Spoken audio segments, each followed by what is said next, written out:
Prosseguindo no Apocalipse, versículo por versículo, capítulo 7, versículo 4, ponto 1, que diz 144 mil. Então, de todos esses protegidos que serão selados, é dado aqui o número deles. E ouvi o número dos assinalados, e eram 144 mil assinalados de todas as tribos dos filhos de Israel. Ou seja, esse texto ele deixa bem claro que são israelitas durante a grande tribulação, mas vocês vão encontrar outras interpretações dizendo que aqui se trataria da igreja, porque existe uma corrente no nosso meio que praticamente não vê nenhuma ação especial divina na salvação de Israel, ou não vê Israel como uma grande importância na escatologia, mas tem sim. No final da grande tribulação, a conversão de Israel é algo espetacular. O comentário prossegue. Este texto deixa claro que esta proteção é para os filhos de Israel. Os cristãos não arrebatados serão protegidos em outro momento, ou seja, nós veremos mais de uma multidão. Então temos, por exemplo, o povo de Israel, que aparece como aqueles que são alvos de Deus também durante a grande tribulação, é o grande alvo, mas também tem outros cristãos, e vamos ver cristãos até mortos aparecendo nesse capítulo 7 mesmo. Quando surge a ordem para não danificarem a terra, nem o mar e nem as árvores, está falando sobre um controle sobre as obras das bestas, mas também para manter a forma de vida que os homens precisarão durante o milênio.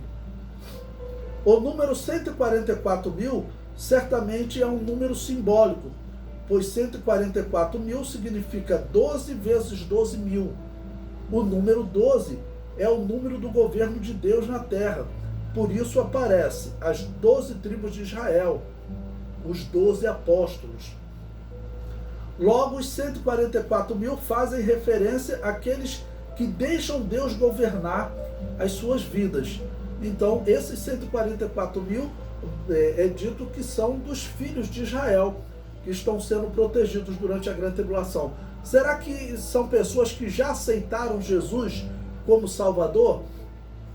Olha, o processo da grande tribulação que nós veremos assim, de alguém pregando Jesus Cristo, deve ser as duas testemunhas, porque a igreja que não foi arrebatada, que estava enfraquecida e ficar aqui na grande tribulação, ela provavelmente não vai ter essa liberdade e será morta logo. Mas as duas testemunhas, a Bíblia diz que Deus as protege até que elas concluam o seu testemunho. E elas concluem esse testemunho na metade da grande tribulação. Ou seja, a pregação delas certamente será uma só. Aquele homem que vocês mataram, que os seus antepassados mataram, era o Messias. Jesus Cristo era o Messias. E este que vocês estão fazendo aliança, na verdade, é um falso Messias.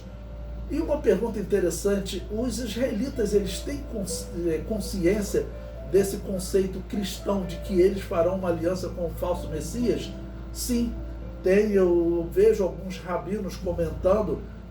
Você pode procurar no YouTube, Sinagoga Sem Fronteira, é um rabino que ele faz um comentário sobre esse pensamento cristão. Ele não acredita nessa profecia de que eles farão uma aliança com um falso Messias. Mas olhando o Antigo Testamento, deixando o Novo Testamento de lado, olhando só o Antigo Testamento, já dá para observar que eles farão uma aliança com o falso Messias. Porque nas 70 semanas de Daniel, é dito que na semana 69, o Messias será tirado, ou seja, será morto. E aí começa a falar de um outro príncipe, que faz aliança com muitos por uma semana.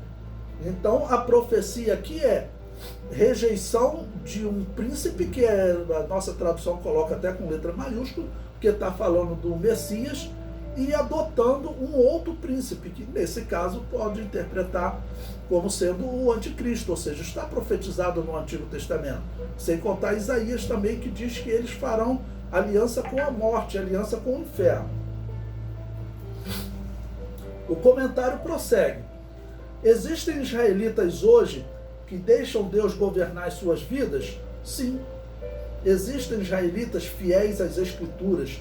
Talvez eles não sigam Jesus Cristo hoje, não fazem parte da igreja, por isso não foram arrebatados. Ou seja, existem israelitas hoje que não servem Jesus, não creem em Jesus como Messias, mas esses israelitas, eles seguem as Escrituras, acreditam nas profecias? Sim, existem muitos israelitas assim.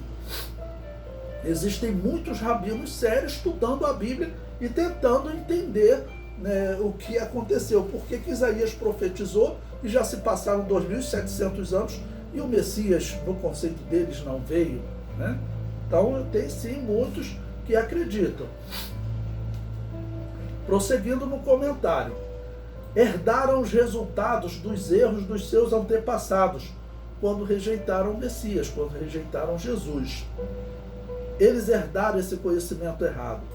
Hoje existe israelita que não acredita nas profecias, não acredita nas Escrituras, mas existem israelitas que acreditam. Então, eu já dei muita aula de informática para judeu, porque eu trabalhei no mercado financeiro. Então, o mercado financeiro, a maioria dos donos de bancos eram judeus, né? Então eu dei aula até particular para muitos judeus e às vezes eu ficava olhando a conversa deles, né? Um contando, mas teve uma festa lá, aí foi um daqueles judeus fanáticos que não come carne de porco. Olha só, esse já não segue as Escrituras. Para ele comer carne de porco é normal. Em relação a sábado também, tem alguns que não estão nem aí, até em relação à profecia. Tanto que o governo judeu entregou a cidade de Belém, onde segundo a profecia nascerá o Messias, eles entregaram para o governo da Palestina. Prosseguindo. Esses 144 mil foram protegidos por honrar as Escrituras do Antigo Testamento. Então eu estou comentando que eles talvez ainda não tenham acreditado em Jesus Cristo. As duas testemunhas estão profetizando, estou colocando a hipótese das duas testemunhas profetizarem na primeira metade da grande tribulação, e esses eventos aqui também estão acontecendo na primeira metade da grande tribulação. Quando chegarmos no ponto das duas testemunhas, eu vou falar por que eu acredito que elas profetizam na primeira metade da grande tribulação. Prosseguindo, se colocarmos esse período como ocorrendo ainda na primeira metade da grande tribulação, como parece que acontece até o capítulo 11, quando descreve as duas testemunhas, esses são israelitas que acreditam nas Escrituras, mas ainda não acreditavam em Jesus Cristo. A conversão em Jesus Cristo provavelmente será no fim da grande tribulação. Joel profetizou que serão dados sonhos e visões a eles. Nós sabemos que o apóstolo Pedro aplicou um pouco daquela profecia ao Pentecoste, mas a profecia de Joel, de forma integral, vai acontecer durante a grande tribulação. Prosseguindo. Certamente estarão ouvindo a pregação das duas testemunhas, que falará de Jesus para eles. E a partir da segunda metade da grande tribulação, se converterão a Jesus Cristo. Aqui eu estou colocando como possibilidade. Parece que a segunda parte da grande tribulação é o momento em que cresce a fé dos israelitas em Jesus. Por quê? Primeiro que quando as duas testemunhas morrem, acontece grandes sinais. Primeiro, um terremoto que uma grande parte da cidade é tomada. Interessante que eles estão falando agora que está para haver um grande terremoto em Israel. Alguns cientistas estão identificando, pode procurar isso na internet que você vai encontrar. Então, depois disso, desse grande terremoto, também a Bíblia fala em outros sinais, porque esses dois profetas serão mortos pelo anticristo. Eu acredito que essa atitude do anticristo vai interferir diretamente no rompimento da aliança entre Israel e o anticristo, porque certamente os israelitas estarão tendo esses homens como profetas, porque eles farão muitos sinais. Nós sabemos que Jesus Cristo falou que uma geração má e incrédula pede um sinal, né? Então Deus vai enviar esses profetas com sinais semelhantes a Elias, semelhantes a João Batista, e esses profetas certamente eles vão ganhar a confiança do povo. Quando o anticristo conseguir matá-las, pelo que nós vemos na metade da grande tribulação, elas são mortas, mas elas ressuscitam, sobem aos céus, aos olhos de todos. E hoje nós sabemos como as pessoas acompanham em celular o que está acontecendo no mundo. Então, em 2001 eu acompanhei, não tão rápido, tão fácil quanto hoje, mas eu acompanhei o ataque nas Torres Gêmeas.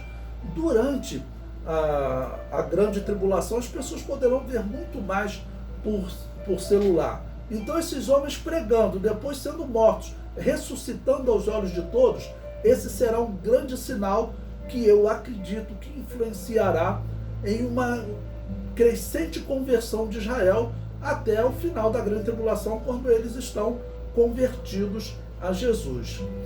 Prossigo. No fim da grande tribulação, todos os israelitas serão salvos, porque todos recorrerão a Jesus, aquele a quem transpassaram, como profetizou Zacarias.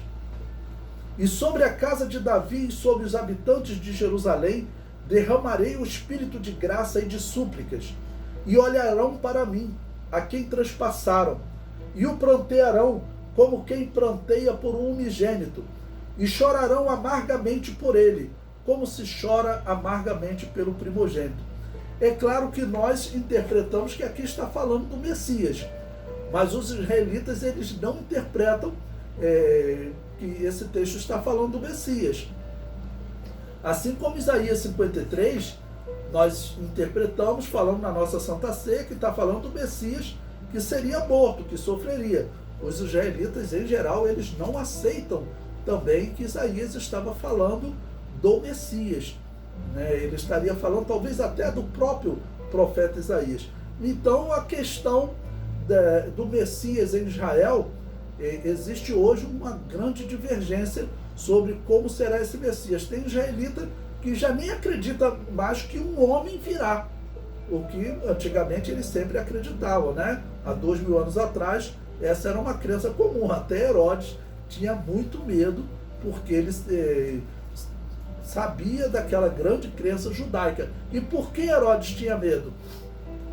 Porque, segundo a profecia de Daniel, eu vou falar um pouco sobre isso agora, segundo a profecia de Daniel,